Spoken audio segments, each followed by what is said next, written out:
loads that mag in. You see how the front of the rail is not contacting anymore? So we lost a point of contact. To get some more, you got fingers. You can, kind of like a sandbag, right? Or a rear bag, you can you're carrying them around with you all the time. So to get that leverage, raise the sight up, and therefore the rifle up a little bit higher than your target. Put your fingers in there, fill that gap. Nope, tips of your fingers, bro. We're gonna fill in with the tips of our fingers.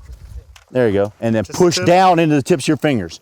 So we're loading, and then we're gonna, like I say, start high, put those fingers on there, and push down into those fingers and wedge the gun back in there. Should increase our stability some. Now, here's an excellent, glad this showed up. Chillax, the rifle's pretty stable, right?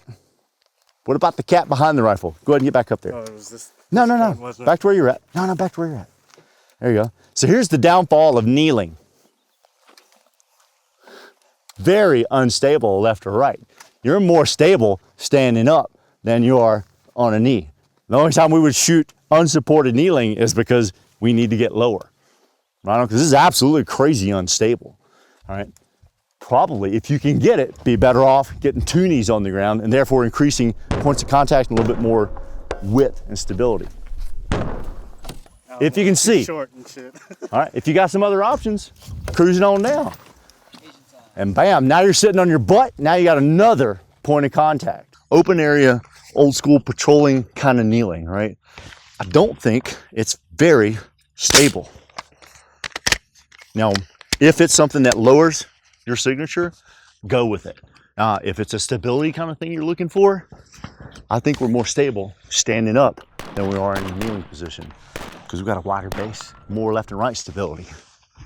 Not nearly as much left and right stability. If terrain will allow, you can start modifying that kneeling up. All right, start looking for some more points of contact. Sat back down our heels, got another point of contact.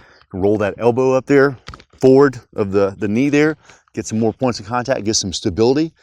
Play around with what you get out of working different knees, okay? Potential to be in some different positions where you can rest the magazine and the pistol grip on that knee and create some more stability. All right, get a little sling wrap action out of this too, create a little bit more stability. Throw that leg down on the inside there, push back into it. You can do that thing we talked about earlier from the prone there. If we're at a little bit more elevated elbows kind of prone, push that magazine back into your forearm and twist. See if that gives you some more stability. Roll that elbow down, created some more stability, etc. We can get pretty stable. We absolutely can transfer weight forward and load with that shoulder. Getting the magazine on the ground, we make kind of a monopod kind of thing, and I'll do this sometimes too. Kind of dig a little bit and give yourself, make a little divot there so you can get some good, solid, positive shoulder and get some crazy stability. With that same thumb right there around 11 o'clock kind of position, grip and hang, this arm is pulling the gun down into the ground, and same thing over here. And with those elbows kind of the way they were when we were standing up, we made a nice wide base. A lot of times shooters are going to try to drift right in here. That's not very stable. I mean, you can see the lack of leverage and control on the forearm. That's a heck of a lot more stable. All right? So we got the ability to dig that magazine in the ground, get some load, and those elbows are pulling the gun down the ground. It gets crazy stable. Now, especially in the case of working underneath cars or barricades or what have you, we may not be able to go straight up mag prone and see. So start angling it, right? So if we can get comfortable angling the gun, we can stay pretty mobile and pretty stable and get underneath something. Targets, just kind of see what we can get for stability. Then roll into the candid prone, all right? Up close again, shouldn't have to compensate, all right? 50, 60 yards, hold the center of the target. Go back to the back. Gonna have to compensate probably slightly the direction of the mag well, so slightly into the right side of the target for my die. So this will only go so far. All right, rolling the gun to the side there, or that angled prone, will only go so far and allow you to work underneath something. If we need to work under that, we can't angle the gun enough to our support side to get it. Go to the side prone, okay? For bigger dudes with wider shoulders, I've seen Army dudes in classes like fighting this thing. It's like, I can't see. I can't see under this bullshit. Yeah. All right, so what else how you do, man? Lay on your side like you're trying to take a nap, okay? Push your shoulder out.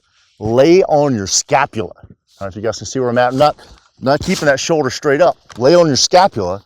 That will allow you to get your head, mount the rifle to your shoulder, just like it was when you're standing up. Get your head down in behind the sight, and to get some stability and create some space so the ejection port can work, take this hand, spread those fingers out, drive it underneath the rail, and kind of flatten it out. Now, if you need to change elevation, you can do it with those fingers. Lift them up, flatten them out, good solid platform, and then with your pistol grip, twist the gun and wedge the gun between your hand, your forearm, the rail, and that magazine. This gets really stable. And if it's a target that needs it, you're gonna have to hold the direction of the mag well. It's different from when we were up there, right? But the mag well is always the direction we gotta go. This gets crazy stable. And will allow you to work under a pretty low area, or in a low area. With your hand underneath there, that's gonna give you plenty of space to clear the ejection port, for the ejection port to clear and work.